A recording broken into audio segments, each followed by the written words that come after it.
નમસ્કાર મિત્રો, ખાસ કરીને આપણે દર વખતે ખેતી વિશેના અલગ અલગ વિષયો ઉપર માહિતી આપતા રહેતા હોય. એમાં ઘણી વખત આપણી સાથે સારા એવા કૃષિ નિષ્ણાત છે કે જેને તમે સૌ ઓળખો છો, એ છે જયેશભાઈ હિરપરા. એટલે સૌ પ્રથમ તો જયેશભાઈ આપનું સ્વાગત છે. નમસ્કાર. હવે ખાસ આપણે જે અત્યારે જરૂરી હોય વિષય ઉપર જયેશભાઈ પાસેથી ઘણી બધી માહિતી લેવાની છે. આમ તો જયેશભાઈ છે જુનાગઢથી બીએસસી છે ને છેલ્લા 20 વર્ષથી આપણે એગ્રીકલ્ચર ફિલ્ડની અંદર અલગ અલગ ક્ષેત્રોની અંદર જે કામગીરી કરી રહ્યા છે અને એમની પાસેથી જે નોલેજ છે આપણે ઘણું બધું લેવાનું છે, એમાં જાણવાનું છે. મેઇન સમસ્યા છે કે અત્યારે આપણે તુવેર વિશેની થોડીક અગત્યની માહિતીની જરૂર છે. હવે તુવેર વિશેની માહિતીની જરૂર છે એની આમ જોવા જઈએ તો સૌરાષ્ટ્રના અમુક ભાગોની અંદર તુવેર છે એ અત્યારે 1.5 થી 2 મહિનાની થઈ ગઈ હશે. ઉત્તર ગુજરાતના અમુક ભાગોની અંદર આ પરિસ્થિતિ હશે. તો રાજ્યના અમુક વિસ્તારો એવા પણ છે કે અત્યારે તુવેરનું વાવેતર પણ થતું હશે. આ સંપૂર્ણ જે માહિતી લેવાની છે એમાં તો જયેશભાઈ અમારે પહેલાં તો એ જાણવાનું છે કે તુવેર અત્યારે કયા કયા વિસ્તારમાં વાવેતર ચાલુ હશે ને કયા વિસ્તારની અંદર ઓલરેડી તુવેર છે એ તૈયાર થઈ ગઈ છે. હવે આમ જોઈએ તો પરેશભાઈ, જુનાગઢ જિલ્લામાં આપણે જોઈએ કે સૌરાષ્ટ્રમાં કે જુનાગઢ જિલ્લો છે, રાજકોટ જિલ્લો છે, અમરેલી જિલ્લાનો અમુક ભાગ છે. તેમાં મગફળીમાં જે આપણે સપ્ટેમ્બર મહિનામાં વાવે છે તો એ બધી અત્યારે મગફળી નીકળી અને 2-2.5 મહિના જેવી તુવેર થઈ ગઈ છે. મીન્સ અમુક જગ્યાએ ફ્લાવરિંગ આવવાનું શરૂ થયું છે, અમુક જગ્યાએ હવે તૈયારી છે. પછી જ્યારે આપણે પાટડી અને માંડલ ઉત્તર ગુજરાત એટલે કે સુરેન્દ્રનગરના ઉત્તરના ભાગમાં વાવેતર જે થાય છે એમાં તુવેરનું બે વાર વાવેતર થયું. વરસાદ પડવાના હિસાબે 2 વાર બળી ગયું, પાછું વાવેતર થયેલું છે. ત્યાર પછી જે આપણે જોઈએ કે ભરૂચ જિલ્લો છે કે છોટાઉદેપુર છે, વડોદરા છે કે દક્ષિણ ગુજરાતના જે અમુક જિલ્લામાં તુવેરનું વાવેતર થાય છે એમાં પણ વાવેતર હજી બધે 15-20 દિવસ 25 દિવસ પહેલાં વાવેતર થયું છે. અને આમોદ એ બધા વિસ્તારમાં અત્યારે તુવેરનું વાવેતર ચાલુ છે. પણ વિસ્તાર વાઇઝ પણ એની વેરાયટી પણ અલગ અલગ હોય છે. હવે ખાસ કરીને જયેશભાઈ જાણવું છે એ કે આમ તો વેરાયટીની જે તમે વાત કરી એમાં વૈશાલી હોય, BDN2 હોય, ઇઝરાયલી હોય, GJP1 પણ હવે તો ધીમે ધીમે ચાલે છે માર્કેટની અંદર. પણ મેન સમસ્યાઓ બધામાં લગભગ સેમ આવતી હોય છે.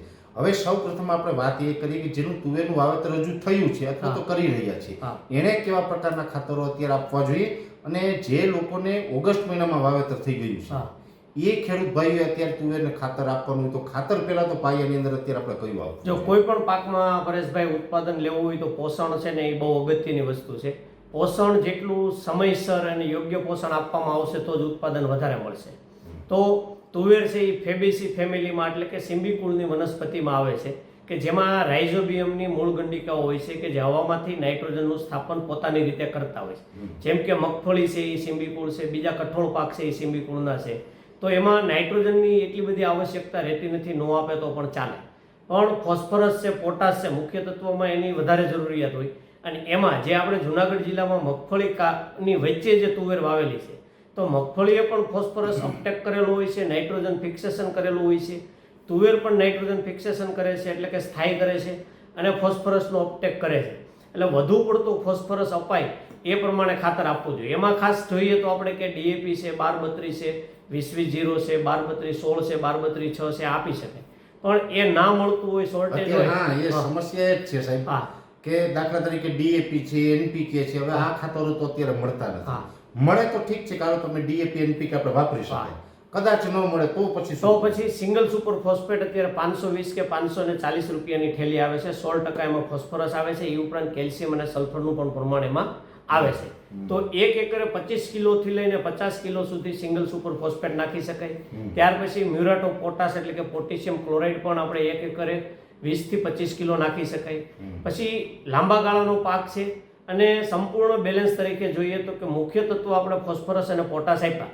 ત્યાર પછી ગૌણ તત્વોમાં કેલ્શિયમ, મેગ્નેશિયમ અને સલ્ફર પણ આપવા જરૂરી છે. જો સિંગલ સુપર આપે તો એમાં કેલ્શિયમ અને સલ્ફર આવી જાય છે. તો મેગ્નેશિયમ આપણે અલગથી આપવાનું થાય. પછી સૂક્ષ્મ તત્વની વાત કરીએ તો કે ઝિંક છે, ફેરસ છે, કોપર છે, બોરોન, મેંગેનીઝ, મોલિબ્ડેનમ આ બધા સૂક્ષ્મ તત્વની પણ આવશ્યકતા એટલી હોય છે. જમીનમાં થોડું ઘણું નીચેથી આપે તો પણ ચાલે અને ઉપર છંટકાવ કરતા હોય ત્યારે આપણે માઇક્રોન્યુટ્રિયન્ટનો જે ગ્રેડ આવે છે, જે પાવડર હોય કે લિક્વિડ હોય એને પંપમાં નાખી અને છંટકાવ કરે તો પણ એ માઇક્રોન્યુટ્રિયન્ટ ચાલે. પણ બેલેન્સ જે છે ફોસ્ફરસ, પોટાશ, ગૌણ તત્વ અને સૂક્ષ્મ તત્વો ઘણા બધા અગત્યના છે. તો કે એમાંથી આપણને રોગ પણ ઘણા ઓછા આવે. બીજું કે પોષણ પૂરતું મળી રહે એટલે દાણો ભરાવામાં, વજન થવામાં, તુવેર લીલી રહેવામાં. કેમ કે ઘણા બધા વિસ્તાર એવા છે કે વધારે વરસાદ પડવાથી જોઈએ તો કે તુવેર આખી લીલી હોય, ઉપર ડોકા નીકળે ને ડોકા ખાલી પીળા થઈ જાય. તો આમાં મેજોરિટી સલ્ફર અને ફેરસની ઉણપ વધારે જોવા મળે. તો કે ફેરસ ઘણું બધું આવશ્યક છે. ફેરસનું છે ને લીચિંગ પણ બહુ થાય છે. જમીનમાં આપણે ફેરસ નાખ્યું હોય તો પાણી દ્વારા છે ને એ વહી પણ જાય છે, પાણી દ્વારા નીચે પણ ઉતરી જાય છે. એટલે ફેરસ જે છે માઇક્રોન્યુટ્રન્ટ આપણે કટકે 2 વાર 3 વાર આપવું પડે. 1 થી 2 વાર નીચે આપી શકાય, 1 થી 2 વાર ઉપર સ્પ્રેમાં પણ આપી શકાય. તો એ થઈ ખાતરની વાત. અને ખાતરની તમે ખૂબ વ્યવસ્થિત ઝીણવટપૂર્વક માહિતી આપી. પણ ઘણા બધા ખેડૂત ભાઈઓ એવા પણ હશે, આપણે આગળ જે આ તુવેર વિશેની ચર્ચા કરવી છે, પણ ઘણા બધા ખેડૂત ભાઈઓ જયેશભાઈ એવા હશે કે એને આ તમે જે વાત કરી એ સંપૂર્ણ યાદ ન રહી. આમ તો એવું પણ હોવું જોઈએ કે આપણા તરફથી ભાઈ કોઈ એવો હેલ્પલાઇન નંબર હોય, ખેડૂત જ્યાં અટકે ત્યાં આપણે કોલ કરીને પણ માહિતી માંગે તો આપણે આપી શકીએ. તો કોઈ એવો નંબર આપણો કોઈ હેલ્પલાઇન નંબર હોય તો આપી દો. આ તો એક નંબર છે 63 547 26 972. 63 547 26 972. હા, એટલે આ નંબર ઉપર તમે કોલ કરો તો પણ તમને આ ખાતરમાં કંઈ ન સમજાવવાની માહિતી આપી શકાય. હવે બીજી વાત એ કરવાની છે કે આ તો ખાતરની વાત થઈ. ખાતર સિવાય પણ જે પ્રશ્ન આવે છે, આમ તો મેઇન પ્રશ્ન આવે છે લીલી ઈયળ.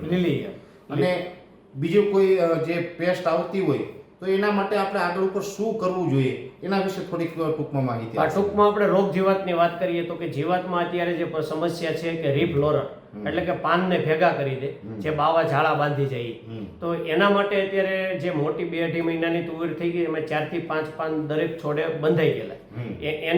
એના નિયંત્રણ માટે કોઈ પણ ગેસવાળી દવા અથવા કોન્ટેક્ટ સિસ્ટેમિક દવા જેમ કે ક્લોરોફાયરિફ્રોસ છે, ક્લોરોપ્લસ સાયપર છે, ફેનવાલરેટ છે, ખાલી સાયપરમેથિન છે અથવા ફેન્થોઇડ છે, આ બધી ગેસવાળી દવા વાપરી અને રીફ રોલરને કંટ્રોલ કરી શકાય. ત્યાર પછીની ઈયળમાં જોઈએ તો કે લીલી ઈયળ આવે છે. ત્યાર પછી જોઈએ તો કે લશ્કરી ઈયળ પણ હોય છે.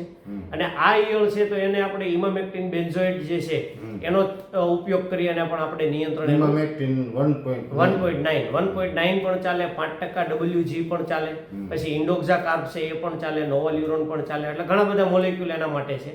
અને ત્યાર પછી એક સિંગુ જ્યારે બંધાતી હોય ત્યારે એક લાલ કલરની ઈયળ આવે છે કે જેને પોડ બોરર કહેવાય છે, કે સિંગની ઈયળ. એ લગભગ બધા કઠોળમાં આવતી હોય, મગ હોય, અડદ હોય, વાલ વટાણા હોય કે આપણે આ તુવેર છે, બધા કઠોળ પાકમાં જે સિંગની પોડ બોરર ઈયળ આવે છે, પ્રોટીન મળે એ બધા પાકમાં, પ્રોટીન મળે એ બધા પાકમાં આવે છે.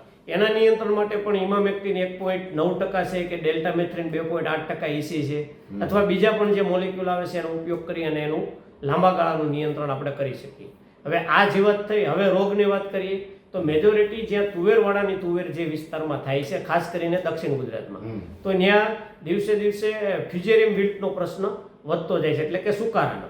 ઘણી વખત એવું થાય કે આખો છોડ નથી સુકાતો, એક ડાળી સુકાય છે, બાકી છોડ લીલો હોય, પણ એક પ્રકારનો ફ્યુજેરિયમ વિલ્ટ જ છે. એના નિયંત્રણ માટે મેન્કોજેબ પ્લસ મેટાલેક્ઝિલ છે એનું પહેલું વસ્તુ તો ડ્રેન્ચિંગ કરવું પડે. નો આવ્યું હોય ને ઉપરથી 35 ગ્રામ પંપે રાખી અને છંટકાવ કરવામાં આવે તો પણ પરિણામ મળે.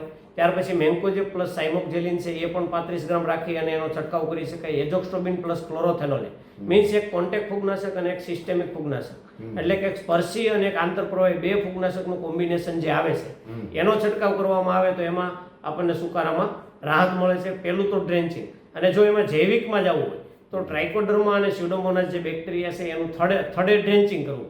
એને આપણે જો પાટલામાં પાવામાં આવશે તો એટલું અસરકારક એનું નિયંત્રણ મળશે નહીં. ત્યાર પછી સ્ટરીલિટી મોઝેક વાયરસના પણ હવે છેલ્લા વર્ષોથી ઘણી જગ્યાએ પ્રોબ્લેમ જોવા મળે છે. એ પરેશભાઈ જોઈએ તો એવું છે કે એ વાયરસ મેઇન આપણે ચૂસિયા જીવાત જે સફેદ માખી વ્હાઇટ ફ્લાય છે અને લીલા ચૂસિયા છે એનાથી ફેલાય છે. હવે એનામાં છોડમાં એવા બહુ લક્ષણો હોતા નથી, પણ છોડનો વિકાસ છે રૂંધાઈ જાય છે. કે છોડ આખો રીંગણી કેમ ઝુમરાઈ ગયેલી હોય એમ તુવેરનો છોડ આખો ઝુમરાઈ જાય છે, આખો ઠોઠડો થઈ જાય છે. એટલે એમાં આપણને એ છોડમાં ઉત્પાદન મળતું નથી. એના નિયંત્રણ માટે આપણે ચૂસિયા જીવાત નિયંત્રણ રાખવી પડે. અને જે છોડમાં એનું અસર થઈ છે એ છોડને ઉખેડી અને ખેતર બાદ એને કાઢી નાખવો જોઈએ. બાકી મેજર આમાં રોગના એવા કોઈ ઇસ્યુ આવતા નથી. એટલે તો આમ તો ખાતરની વાત થઈ ગઈ અને એ સાથે રોગ જીવાતની વાત થઈ ગઈ. છતાં પણ આમ જોવા જઈએ તો દરેક ખેડૂત ભાઈઓને જયેશભાઈ ઉત્પાદન છે ને એ વધારે લેવું, ઉત્પાદન વધારે લેવું એટલે એ તો કંઈ શક્ય નથી કે કોઈ જગ્યાએ આપણે 20 મણ થતું હોય ને એનું 30-35 મણ કરી શકાય, પણ 2-5% 20 22 થાય 23 થાય એવું થઈ વધારી શકાય. અમે તો ઘણી વખત ખેડૂત ભાઈઓને ભલામણ કરતા હોય કે કોઈ પણ પાક હોય એમાં તુવેરમાં લાગુ પડે છે કે ગાયનું દૂધ, એ પણ આપણી જે ભારતીય બ્રીડની ગાય હોય છે, ગાયનું દૂધ 250 ml અને 100 ગ્રામ ગોળ આ જો પંપમાં નાખીને છંટકાવ કરવામાં આવે તો પણ ફ્લાવરિંગ લાગે છે. ફ્લાવરિંગ કરતું અટકાવે ને ફ્લાવરિંગનું કદ વધારે, વજન વધારે, બધું કામ આપે. પણ છતાં પણ ઘણા બધા ખેડૂત ભાઈઓ છે, બધા માટે તો આ પોસિબલ નથી કે દૂધ ને ગોળનો છંટકાવ કરે, પણ ઘણા બધા ખેડૂત ભાઈઓ એવું છે કે વધારેમાં વધારે ફ્લાવરિંગ લગાડવું છે, ફ્લાવરિંગ ખરતું અટકાવે વગેરે કામ લેવા છે, તો પછી એનો ઈલાજ શું કરવો જોઈએ? છેલ્લા મારા પ્રશ્ન એના ઈલાજમાં જો ખાતરની દ્રષ્ટિએ જોઈએ તો કે ફ્લાવરિંગ માટે એક 05234 છે, એ પંપે 100 ગ્રામ રાખીને છાંટી શકાય. બીજું કે જ્યારે દાણાનો વજન વધારવા માટે 0050 છે અથવા પોટેશિયમ થાયોસલ્ફેટ છે, એ પણ વાપરી શકાય. ખાતર ઉપરાંત આપણે જો બાયોસ્ટિમ્યુલન્ટમાં જોઈએ તો કે ફ્લાવરિંગ સમયે જ્યારે લસ્ટર કરીને જે બાયોસ્ટિમ્યુલન્ટ આવે છે એ 5 ml રાખીને વાપરવામાં આવે તો એનું પરિણામ પણ સારું મળે. ત્યાર પછી જ્યારે સિંગુ બંધાતી હોય અને સિંગુમાં દાણો થતો હોય ત્યારે amino acid protein base product જે છે કે મની બેગ જે છે એ 50 ગ્રામ રાખી અને એનો છંટકાવ કરવામાં આવે તો દાણો ભરાવામાં, દાણાનું વજન થવામાં, દાણાની ક્વોલિટી અને દાણાને સંગ્રહ શક્તિ વધારવામાં એના પરિણામ સારા મળે. પણ એમાં અમે છેલ્લા 2 વર્ષથી જોઈએ છીએ કે મની બેગ સાથે 05234 એકવાર અને બીજી વાર મની બેગ સાથે 0050 આ 2 છંટકાવ કરવામાં આવે તેના અદ્ભુત પરિણામ મળે છે અને સારા એવા પરિણામ મળેલા છે. પરેશભાઈ, ખૂબ સારી વાત છે. એટલે આમ તો ઇતિથી અંત સુધીની જયેશભાઈ તમે ખૂબ અગત્યની માહિતી આપી, એ બદલ તમારો પણ આભાર. અને દરેક ખેડૂત ભાઈઓને જણાવવાનું કે આમ તો જયેશભાઈ આપને વારંવાર આ પ્રકારનું અલગ અલગ જે માર્ગદર્શન હોય આપતા રહે છે. આજે તુવેર વિશેનું માર્ગદર્શન આપણે લેવાનો લાભ જયેશભાઈ પાસેથી લીધો છે. છતાં પણ ક્યારેક કોઈ વિશેષ એવા પ્રશ્નો હશે તો જયેશભાઈનો સંપર્ક કરીને એમની પાસેથી વિશેષ માહિતી પણ લેતા રહેશું અને ખેડૂતો સુધી પહોંચાડતા રહેશું. અત્યારે આ વિડીયોની અંદર એટલું. અંતમાં દરેક મિત્રોને વિનંતી રહેશે કે વિડીયોને લાઈક આપીને દરેક ગ્રુપમાં શેર કરી દેવો અને જે મિત્રો આપણી ચેનલને સબસ્ક્રાઇબ ન કરેલી હોય એ મિત્રો ચેનલને સબસ્ક્રાઇબ કરવી. રજા આપશો. નમસ્કાર.